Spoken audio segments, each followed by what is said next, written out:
दूसरी खबर है G20 और भारत।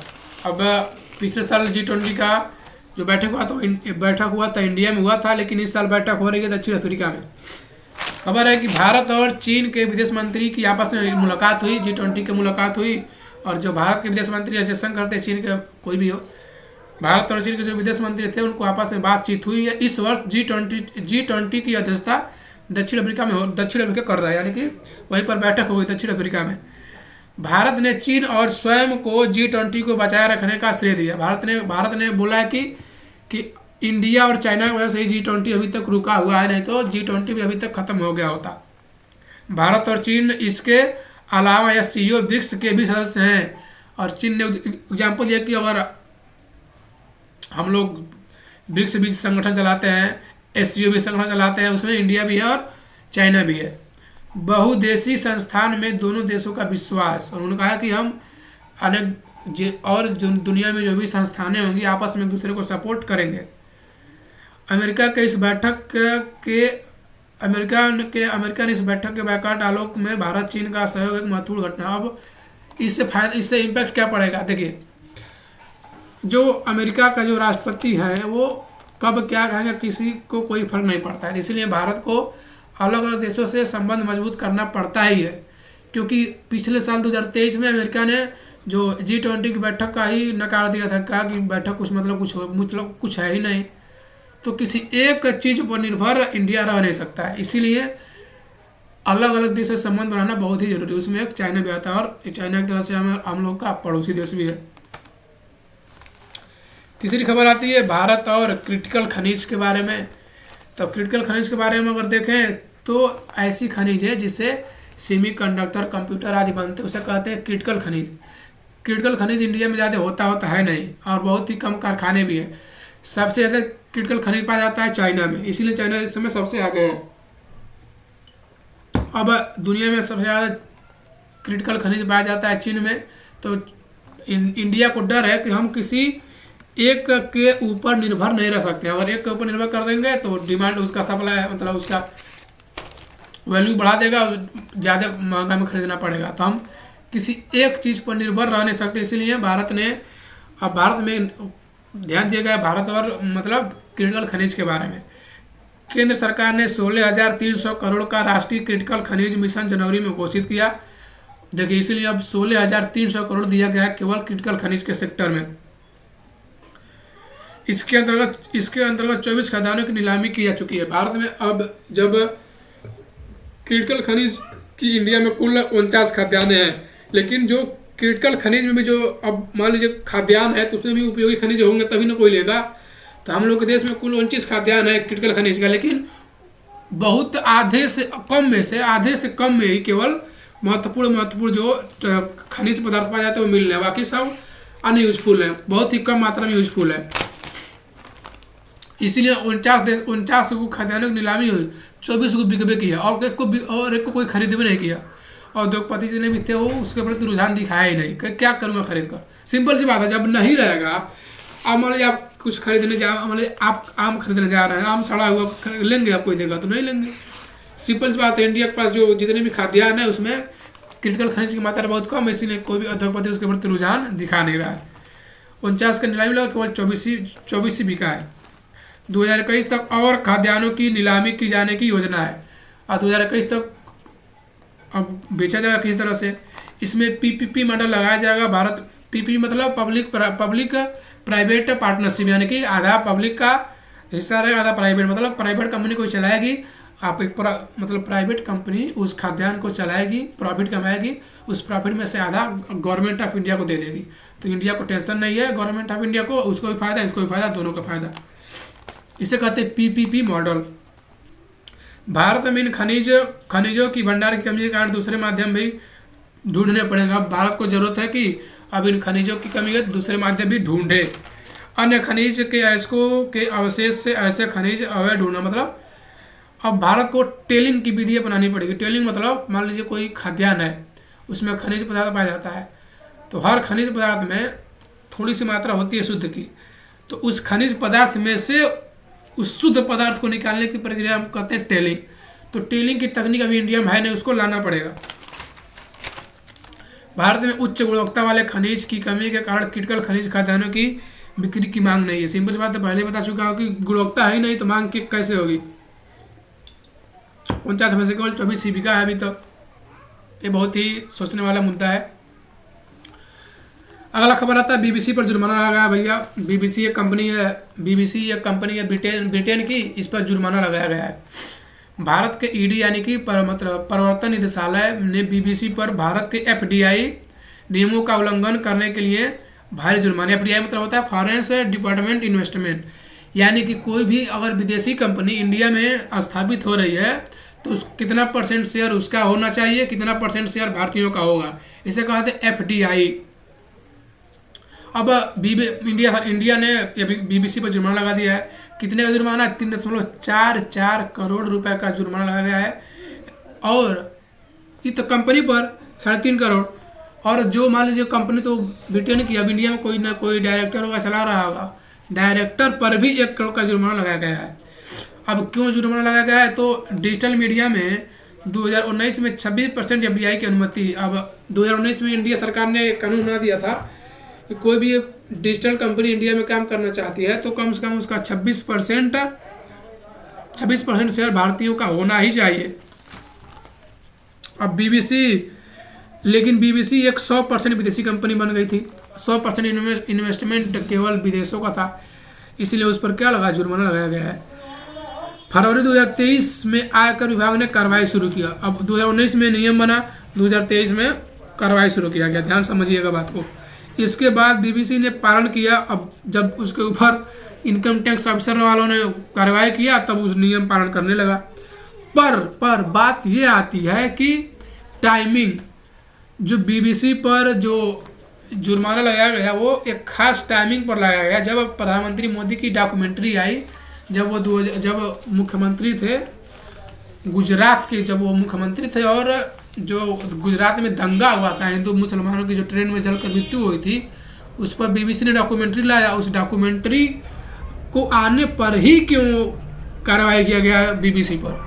2019 में नियम कानून बन गया था, 2023 में क्यों? उस 4 साल तक क्या कर रही थी ईडी, क्या कर रहा था इनकम टैक्स ऑफिसर? ये मैं नहीं कह रहा हूँ, ये मीडिया कह रही है, मतलब द हिंदू पेपर कह रहा है।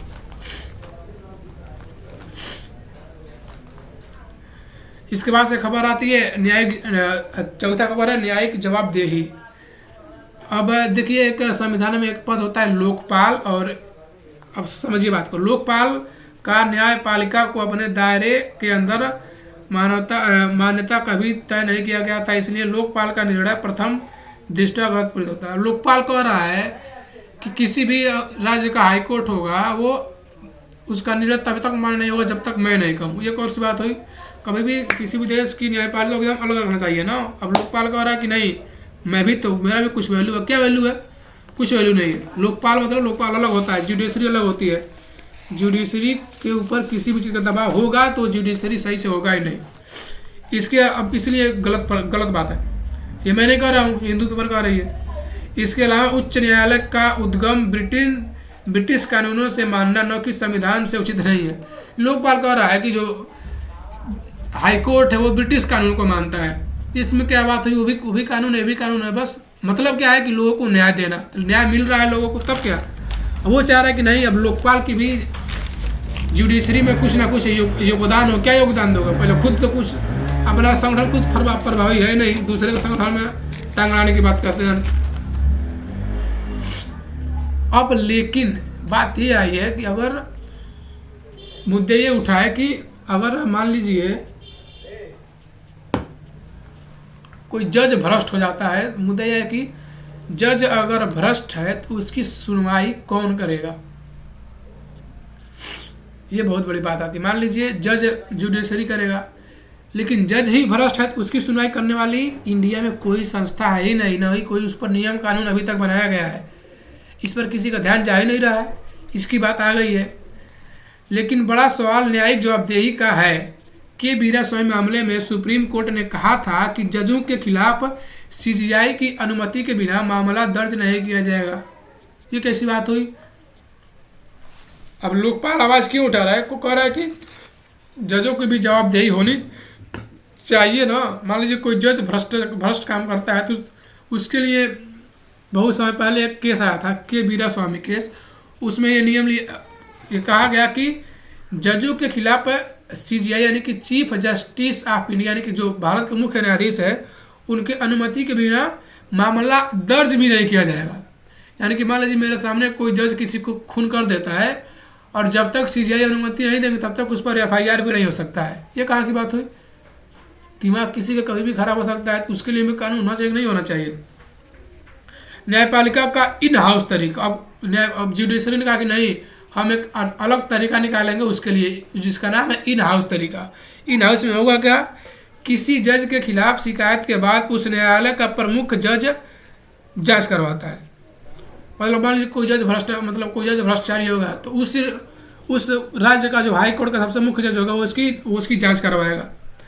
और उसके बाद क्या होगा देखिए, सत्य पाया गया तो जज से इस्तीफा देने का आग्रह किया जाएगा। मगर वो भ्रष्टाचारी है, उसके ऊपर एफआईआर हो गया, उसके बाद उसको आग्रह किया जाएगा कि यहाँ पर जज की नौकरी छोड़ दीजिए। आर्डर नहीं दिया जाएगा, रिक्वेस्ट किया जाएगा। उससे न्यायिक कार्य हटाए जा सकते हैं, जाएंगे नहीं, हटाए जा सकते हैं। उसे ट्रांसफ़र किया जा सकता है, उसको हमेशा के लिए सस्पेंड नहीं किया जा सकता है। किसी भी आंतरिक कार्रवाई में कारण सार्वजनिक नहीं होगा। ये कहाँ से बात? ये अब इसके अलग बात है। इसके बाद क्या होगा, अगर मान लीजिए वो भ्रष्टाचारी निकल गया, साबित हो गया, तो पब्लिक में उसकी इन्फॉर्मेशन नहीं जाएगी। बस वो हो गया तो हो गया, कोई जानेगा समझेगा नहीं। इस तरह से जुडिशरी अपने आप को बचाती है। क्या जुडिशरी में भ्रष्ट लोग नहीं होते? एकदम होते हैं। तो उनके लिए भी कानून होना चाहिए कि नहीं होना चाहिए? एकदम होना चाहिए। इस प्रक्रिया में सुधार की बहुत ही आवश्यकता है। यानी कि जजों के भी ऊपर कोई होना चाहिए जो उनके कामों को निगरानी रखे, उनके निर्णयों में नहीं, यानी कि जो निर्णय कर रहे हैं उनके निर्णयों में नहीं छेड़खानी। वे उनका मतलब वे अगर भ्रष्ट काम करते हैं तो उनके लिए भी तो कोई डिपार्टमेंट होना चाहिए ना जो उनके ऊपर काम करे। वो है ही नहीं इंडिया में।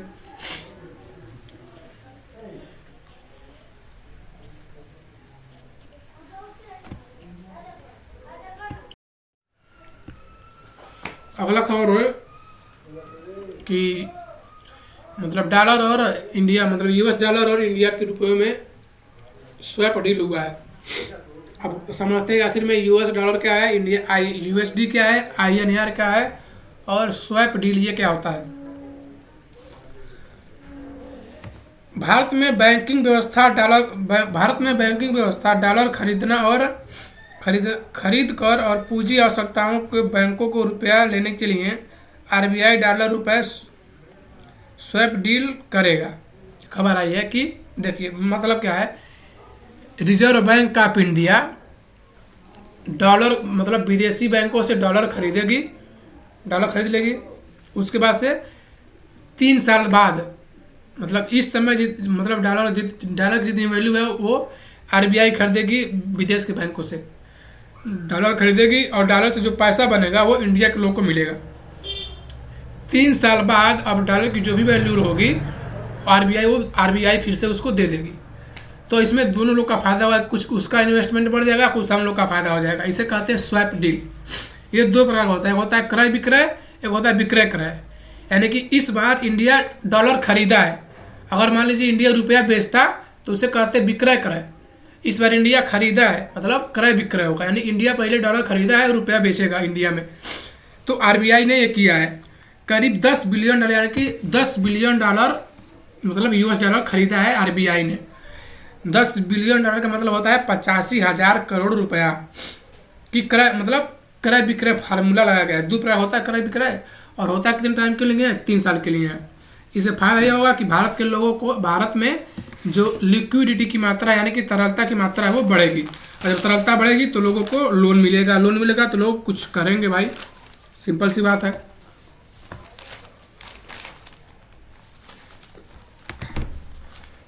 सभी आरबीआई बैंकों से डॉलर खरीद कर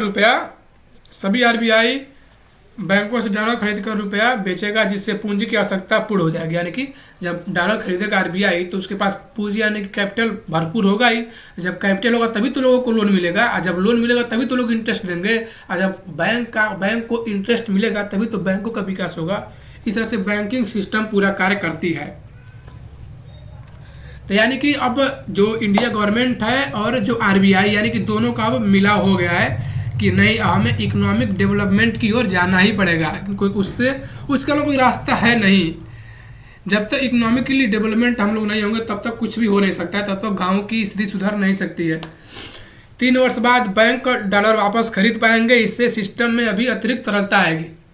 यानी कि 3 वर्ष बाद इंडिया मतलब अब 10 बिलियन डॉलर ले लिया है तो भारत के लोग को रोजगार मिलेगा, यानी कि तरलता मार्केट में बढ़ेगी। 3 साल बाद दे देगा फिर से, कम से कम हम लोग का फायदा तो होगा। आरबीआई के पास भी अतिरिक्त डॉलर आएंगे जिससे वो विनिमय दर पर बेहतर निर्णय कर पाएंगे। बता चुका हूँ। 31 जनवरी को भी 5 बिलियन डॉलर का स्वैप डील किया गया था। मतलब ये स्वैप डील होता रहता है, 1 साल का, 3 साल का, 5 महीने का भी। ये तो मान लीजिए फरवरी चल रहा है, जनवरी में भी अब इन 5 बिलियन डॉलर का हुआ था स्वैप डील, आरबीआई ने ही किया था 5 महीने के लिए। ये था भारत और मतलब यूएस डॉलर और रुपये के बीच में स्वैप डील। अगला खबर है कश्यप पटेल बहुत बड़े नाम है, बहुत चर्चा में आजकल। भारतीय मूल के काश पटेल को अमेरिका में एफबीआई का निदेशक यानी कि डायरेक्टर बना गया। बहुत ही गर्व की बात है। यानी कि जैसे इंडिया में है ना CBI, central bureau of investigation, मतलब सबसे किसी भी अपराध, किसी भी मतलब घटना की जांच की जो सबसे बड़ी एजेंसी इंडिया में सीबीआई है।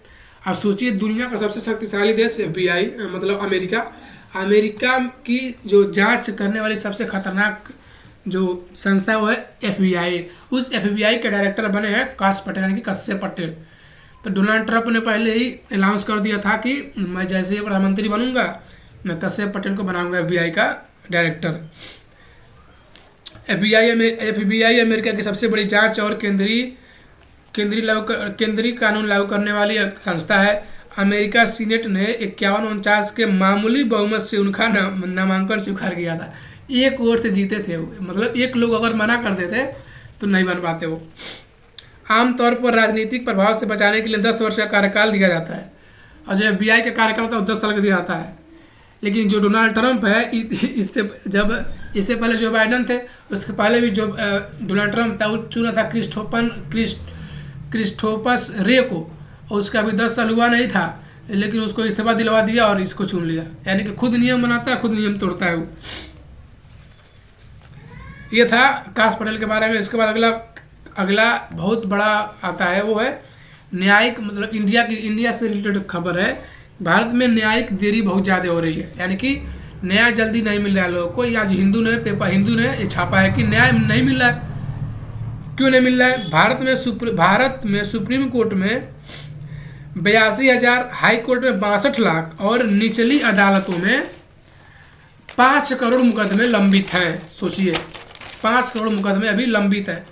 भारत में 1 मिलियन यानी कि 10 लोगों पर 21 जज है। सोचिए 10 लाख लोगों पर केवल 21 जज हैं, कैसे होगा? अधिकांश मामले बेहद मामूली, किराएदार से झगड़ा, चेक बाउंस आदि। इसमें केवल जजों की गलती नहीं है, सरकार की गलती नहीं है, इसमें लोगों की भी गलती है। कोई झगड़ा कर दिया उसके लिए एफआईआर करा दिए, मुकदमा कर दिए। किसी के जमीन के हथिया दिया थोड़ा सा, उसके लिए मुकदमा कर दिया। यानी कि थोड़ा सा भी हुआ तो सीधे मुकदमा, ही नहीं कि आपस में मीडियाटी करके समझा दिया जाए। तो मामले ज़्यादा हैं लेकिन आधे मामले फालतू मामले हैं। इस पर अगर आदमी चाहे तो केवल बातचीत करके सुलझा सकता है। भारत में न्याय तक पहुंच के कारण मामलों को लेने से इनकार नहीं किया जाता और भारत लोकतंत्र है तो इनकार भी नहीं कर सकता कोई लिखवाने आता है रिपोर्ट। तो आधे से अधिक मामले एक पक्ष।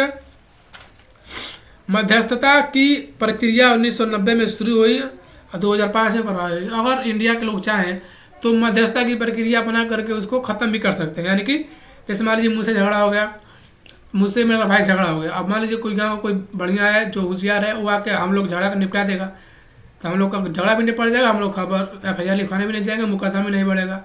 तो उससे जजों को आरामी मिलेगी। अब थोड़ी बातों के लिए सीधे मुकदमा कर दिया जाए। अगला खबर है दिल्ली की मुख्यमंत्री बनी है रेखा गुप्ता। पता नहीं अब एक तरह से सही भी है, रेखा गुप्ता महिला मुख्यमंत्री बनी है तो महिलाओं को मोटिवेट भी करेंगी।